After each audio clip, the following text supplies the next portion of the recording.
regarder.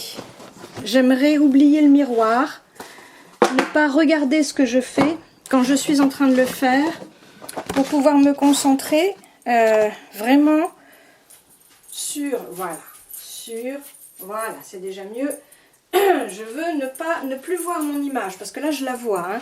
Je peux me voir là, je suis en train de me voir, je suis en train de me regarder, mais je veux danser sans miroir, pour être concentrée essentiellement sur ce que je ressens, hein, oublier complètement, être là où je suis, au moment où je suis, sans penser à autre chose, parce que à un moment donné, il faut vraiment que le mental se mobilise autrement.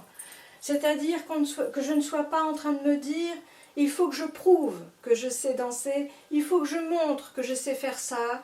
Ah oui, tiens, j'ai vu un tel qui fait ça et qui montre comment faire. Ah ben je vais le faire pour leur montrer que moi aussi je sais le faire. » Tout ça, il faut l'oublier, il ne faut plus y penser. Il faut se concentrer véritablement sur l'instant présent, sur les paroles, sur le texte, sur ce que cela me fait ressentir et lâcher prise, hein. C'est pas si facile que ça, mais je vais essayer. Et pour y arriver, ma démarche, c'est j'oublie le miroir, j'oublie ce que je montre à voir, je suis pratiquement en intimité avec soi-même.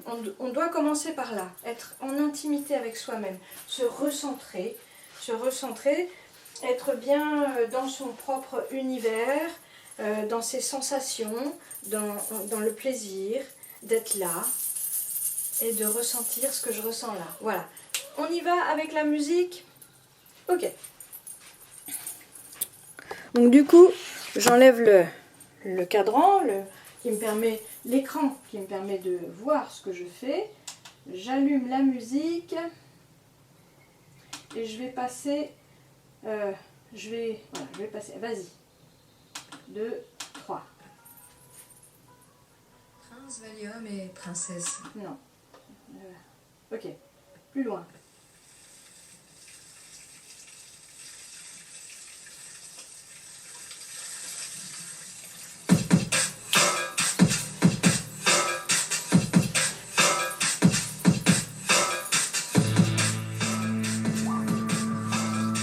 Bonjour.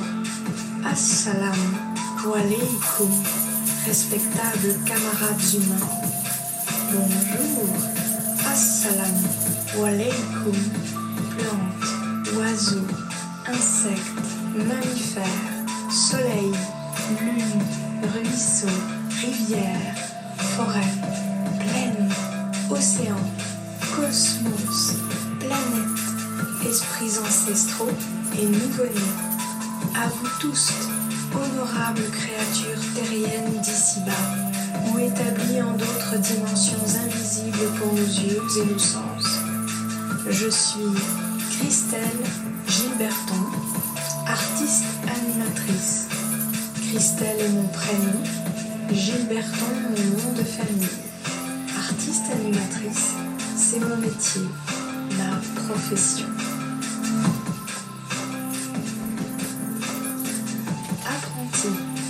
Sage, en apprentissage, je suis satisfaite et fière de l'âge que j'ai atteint aujourd'hui. Je suis une dame quinquagénaire, avec vous, à l'instant, dans les secondes, les minutes, les heures, et j'espère aussi dans les années qui viennent. Je vais tisser du lien. Je vous invite aussi au cours de cette célébration, et plus tard, à réparer toutes nos relations significatives. Oui, tels des tisserands et tisserandes, des couturiers, des couturières qui accommodent et raccommodent le tissu de nos relations, nous allons assembler, connecter, nouer, brancher les canaux, les ondes qui permettent que les sentiments les plus doux, les meilleurs, les bienfaisants circulent à profusion jusque dans tous les cœurs, pour que l'amour abreuve autant les corps, les cœurs que les esprits, afin que prospère aussi la paix, l'harmonie, la santé, l'équité, la justice, la joie, le bonheur, la gratitude.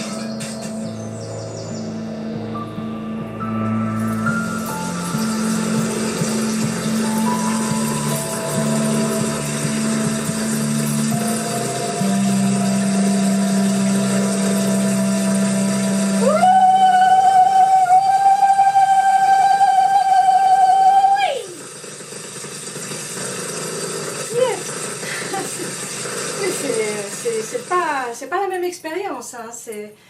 C'est vraiment, on ne ressent pas du tout les mêmes choses que quand on danse en essayant de contrôler ce qu'on fait avec la tête.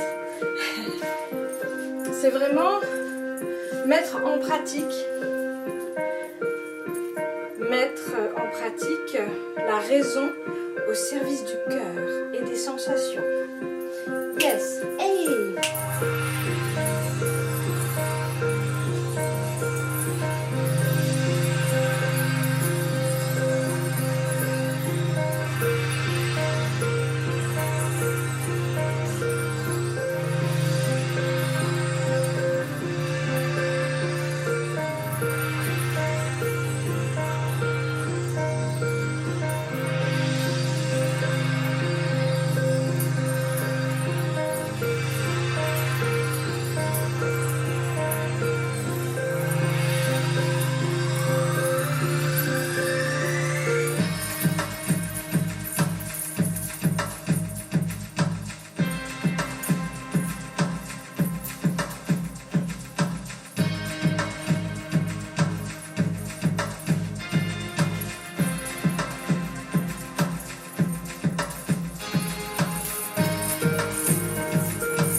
J'ai le cœur qui bat fort.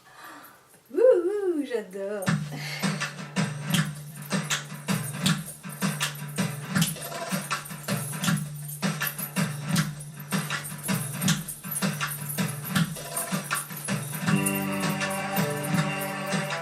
Le Raqs al-Sharqi, le baladi, la danse orientale, va nous guider pour réussir notre ouvrage.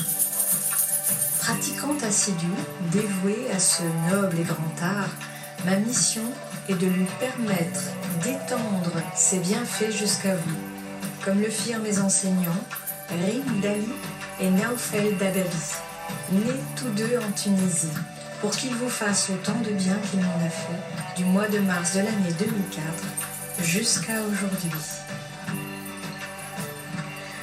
Je crois bien que cette danse a des propriétés magiques. Elle nous révèle que notre cœur est comme un jardin où nous pouvons cultiver la beauté. C'est un art d'aimer, un art de vivre, un langage sensuel, spirituel, mystique et artistique.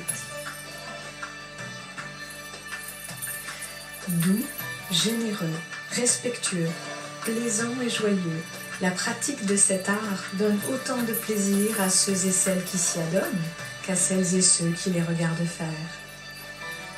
Je souhaite que cette façon de danser d'origine égyptienne qui se pratiqua au Maghreb et dans tout le bassin méditerranéen, dont les premières pratiques remonteraient à 6000 ans ou à 5300 ans, bien que la création de la première école de danse égyptienne date de 1852 à Chabraki, qui est probablement la grande-mère de beaucoup d'autres danses, vous ressource, vous régénère, vous enthousiasme jusqu'à l'âme. Vous ressentirez certainement des fourmillements agréables en votre être. Ne résistez pas à l'irrépressible envie de vous animer. Frappez dans vos mains, chantez, dansez si le cœur vous en dit. Que la joie vous inonde. Soyez comblés, repus d'amour.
Yes, ah oui, là ça commence vraiment à faire du bien, parce que c'est la base, que ça me fasse d'abord du bien. Sinon, ça ne peut pas faire du bien aux autres, non plus. Toute danse vient de la vie et de notre besoin de nous exprimer. Raqs el-Sharqi ou Raqs Sharqi est la version romanisée des mots en arabe qui désignent la danse du ventre, la danse orientale, danse arabe ou danse du Moyen-Orient. Le baladi est un terme en arabe qui signifie national, du pays ou folklorique. Le mot ara en japonais a pour équivalent en français le mot ventre. Il fait référence à notre véritable moi, à la personne que nous sommes vraiment en tant qu'être humain. C'est la source principale du souffle vital. C'est l'endroit du corps qui unifie nos dimensions physiques, spirituelles et psychologiques. Le 8 est le chiffre sacré des soufis, il représente l'infini. Le tintement des sequins a la réputation de chasser la malchance, les mauvais esprits et les sortilèges malveillants. Le retrait du voile de la déesse Isis représente la révélation à la lumière, la connaissance de la vérité. La danse des 7 voiles est une invitation à se dépouiller des illusions, des apparences, des vanités du monde visible. Mais certainement aussi des angoisses qui nous entravent et nous empêchent d'être heureux, joyeux et amoureux.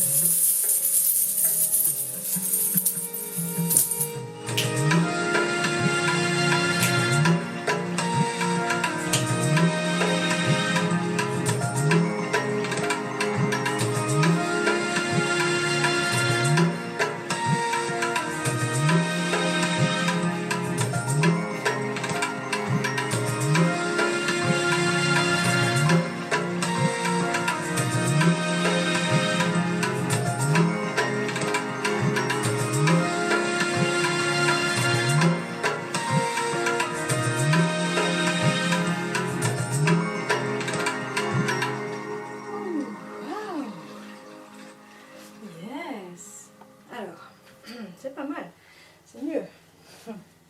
C'est de mieux en mieux. Je ne sais pas du tout ce que ça donne, je vois rien. Par contre, moi, je me sens de mieux en mieux.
J'ai plus beaucoup de force dans les pattes arrière. Non, les petits passages, il t'en reste.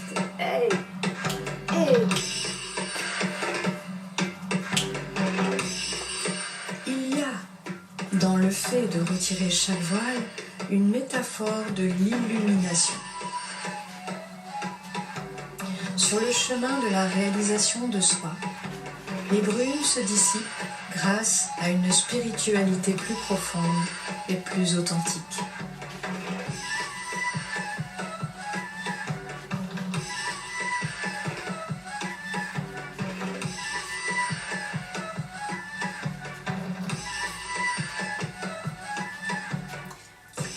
Cette façon de danser, en dessinant des vagues, des ondulations, des cercles, des spirales, des 8 avec toutes les parties de notre corps dans l'espace, en se faisant aussi trembler, en se secouant au son des percussions, nous aide à nous débarrasser des blocages qui nous empêchent d'aimer de tout notre cœur et d'être disponibles pour la joie naturelle et spontanée de l'instant présent.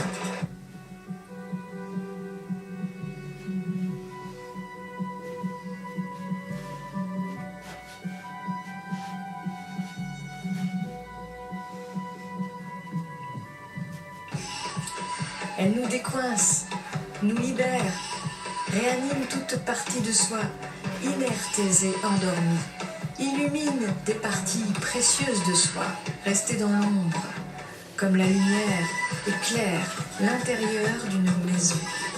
Elle inonde tout notre être d'une puissante et douce énergie, d'une douce puissance. Et je vais vous raconter comment cet art m'a rendue plus heureuse.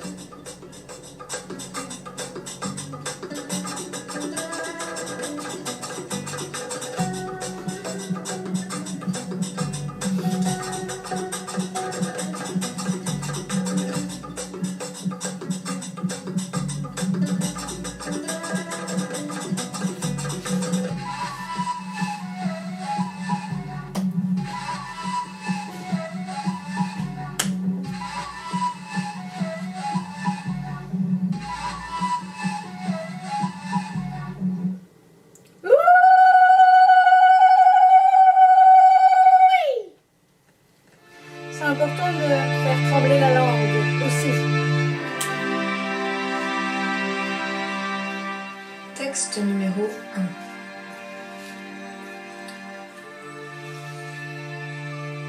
Quand j'habitais à Langrune-sur-Mer, 11 rue Abbé-Roland, en 2013, j'ai écrit « Mes racines et mes branches ».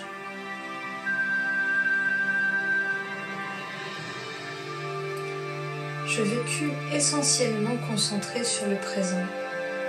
Pendant plusieurs années, je ne fus plus capable d'éprouver des sentiments profonds.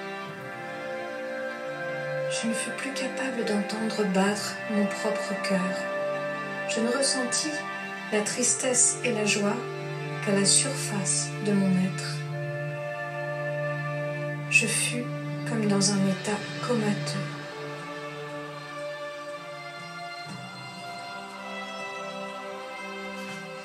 Le jour où des souvenirs de mon enfance se sont imposés à ma conscience et m'ont profondément bouleversée, j'ai eu la sensation de renaître.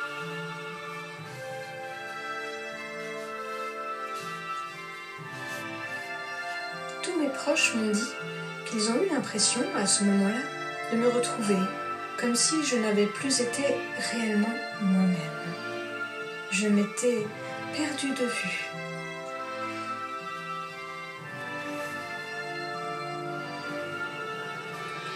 Pouvons-nous vivre dans le passé ou dans le futur? Combien de temps dure le présent?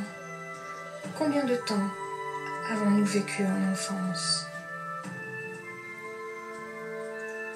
Tourner les pages d'un livre seulement dans un sens.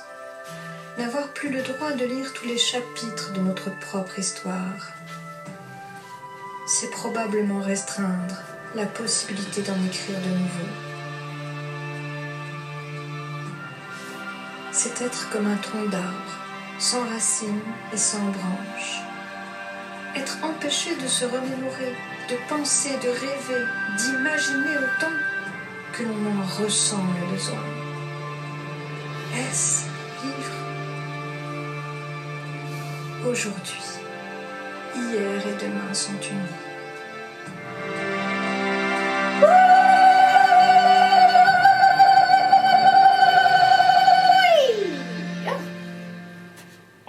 Yes, waouh, là j'ai ressenti la douce puissance. Ouh, ça commence à venir. Ouh. Hey.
J'ai chaud.